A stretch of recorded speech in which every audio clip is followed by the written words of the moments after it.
Assalamualaikum warahmatullahi wabarakatuh. Kenalkan, nama saya Taufik Rahman, saya absen 28. Saya akan menceritakan rangkuman materi peristiwa Rengas Dengklok. Yang pertama-tama adalah latar belakang kekosongan kekuasaan.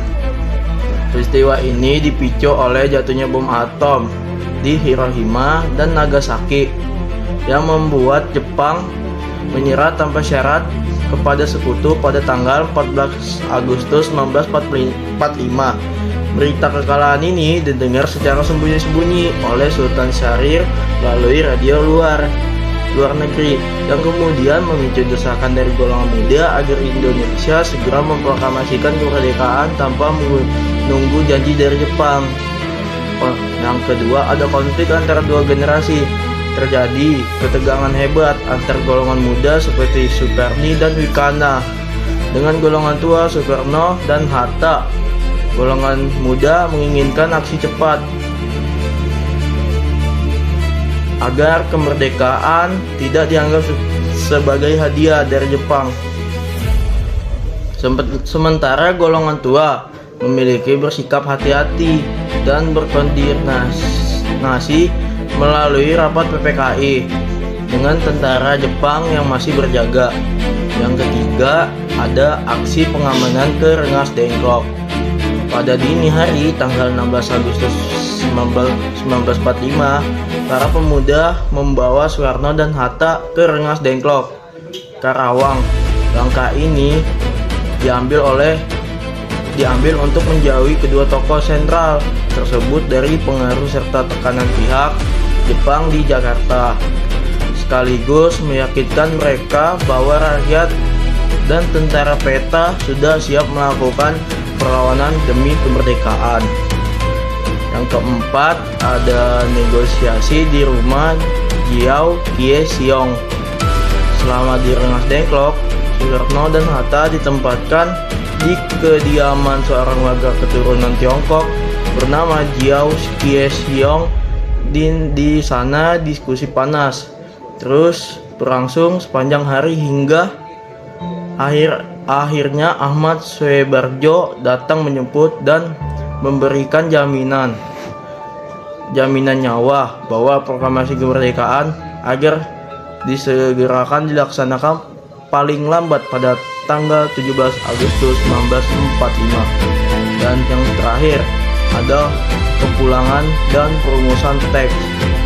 Setelah kesepakatan tercapai, rombongan kembali ke Jakarta pada malam hari dan langsung menuju rumah Laksamana Maeda.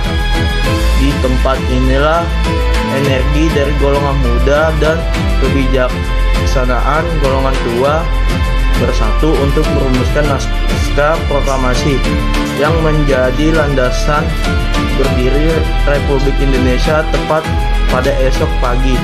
Sekian dari rangkuman dari saya. Bila ada salah dimaafkan. Wabillahi taufiq walhidayah. Wassalamualaikum warahmatullahi wabarakatuh. Assalamualaikum warahmatullahi wabarakatuh. Kenalkan, nama saya Taufik Rahman, saya absen 28. Saya akan menceritakan rangkuman materi peristiwa Rengas Dengklok. Yang pertama-tama adalah latar belakang kekosongan kekuasaan. Peristiwa ini dipicu oleh jatuhnya bom atom di Hiroshima dan Nagasaki yang membuat Jepang menyerah tanpa syarat kepada sekutu pada tanggal 14 Agustus 1945.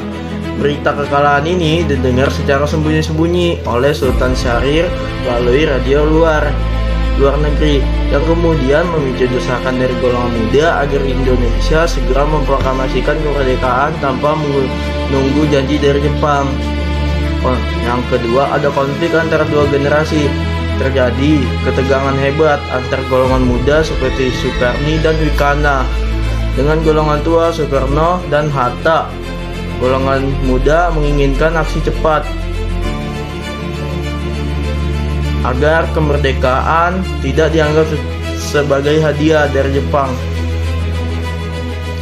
Sementara golongan tua memiliki bersikap hati-hati dan berkoordinasi melalui rapat PPKI dengan tentara Jepang yang masih berjaga.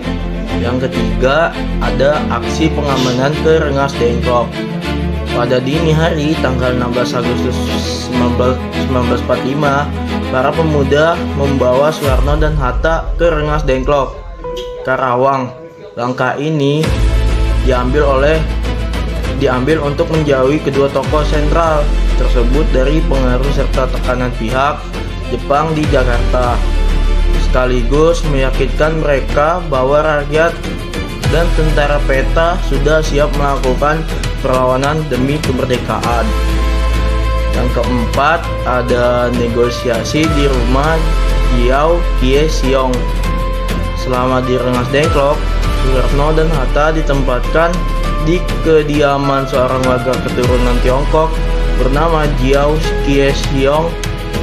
Di sana diskusi panas terus berlangsung sepanjang hari hingga akhirnya Ahmad Suebarjo datang menjemput dan memberikan jaminan nyawa bahwa proklamasi kemerdekaan agar disegerakan dilaksanakan paling lambat pada tanggal 17 Agustus 1945.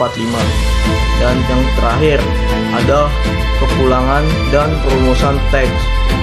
Setelah kesepakatan tercapai, rombongan kembali ke Jakarta pada malam hari dan langsung menuju rumah Laksamana Maeda. Di tempat inilah energi dari golongan muda dan kebijaksanaan golongan tua bersatu untuk merumuskan naskah proklamasi yang menjadi landasan berdiri Republik Indonesia tepat pada esok pagi. Sekian dari rangkuman dari saya. Bila ada salah dimaafkan. Wabillahi taufiq walhidayah. Wassalamualaikum warahmatullahi wabarakatuh.